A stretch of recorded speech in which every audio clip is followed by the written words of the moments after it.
going to do lesson 62, complex roots of quadratic equations. This is exactly like completing the square with a coefficient in front of your x squared term.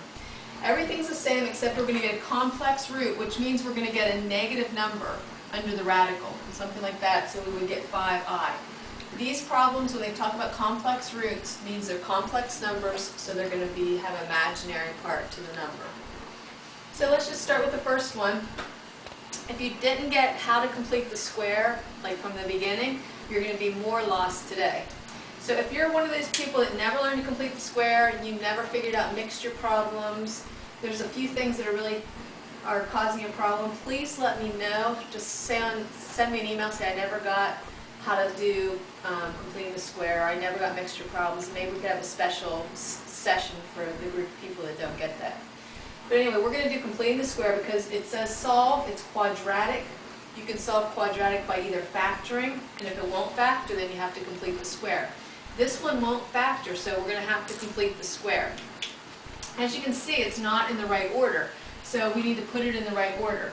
So we're going to get 3x squared minus x, and let's just go right to our completing the square, plus something is going to give us negative 5 plus something. Remember, we have to bring the non-square number to the other side and find a perfect square number that will fit in here. Our second problem is there's a coefficient in front of our x squared term. You can't complete the square if you have a coefficient other than 1 in front of the x squared term. So we're going to divide every term by 3 before we complete our square. So we need x squared minus 1/3 x plus something equals negative 5 over 3 plus something. Now we're ready to complete the square. We take the number in front of the x term, we divide it by 2, and we square it. Dividing by 2 is the same thing as multiplying by a half. So it's going to be 1/3 times 1/2, and we're going to square it, and that's the number we put on both sides of the equation. So that's going to be 1/6 squared, which will give us 1 over 36. Now we have a perfect square trinomial that we can factor into x minus 1/6. Alright, so now we have to find a common denominator, which would be 36, and this would give us a 60, so it's minus 59 over 36. Now to free the x, we take the square root of both sides, plus or minus, so we get x minus 1/6 equals plus or minus the square root of negative 59 over the square root of 36, which is just 6. Now we have to get x by itself, and you're going to notice there's a negative sign under the radical, which is illegal, but that's why we're going to use the I and make it into a complex number. So we get x equals 1/6 plus or minus the square root of 59i over 6.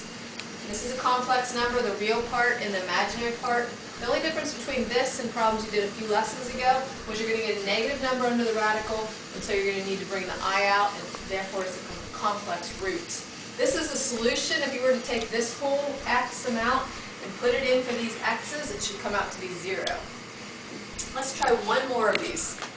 Same idea. We need to get it in the right form. You're going to notice that there's a 5 in front of the x squared term, so we're going to have fractions again. So we're going to get 5x squared minus 2x plus something equals minus 3. The minus 3 is already over there this time.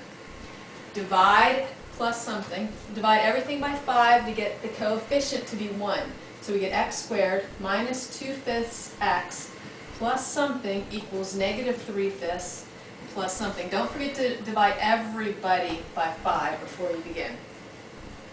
Now we take our number in front of the x, which is 2/5, divided by 2, which is the same as multiplying by 1/2, and then we're going to square it. So we're going to get 2 over 10.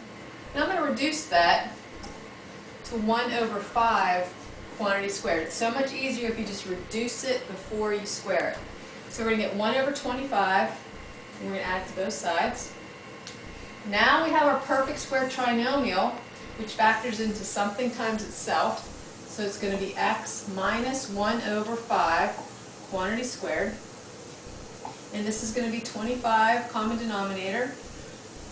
5, so it's going to be minus 15. So we're going to get minus 14 over 25. And you can see it's a negative number again. Take the square root of both sides. So we get x minus 5 equals plus or minus the square root of negative 14. The square root of 25 is just 5. That's why we're writing 5 down there. Add the 1/5 to both sides. Plus or minus the square root of 14i over 5. We have a complex number, and that's our solution.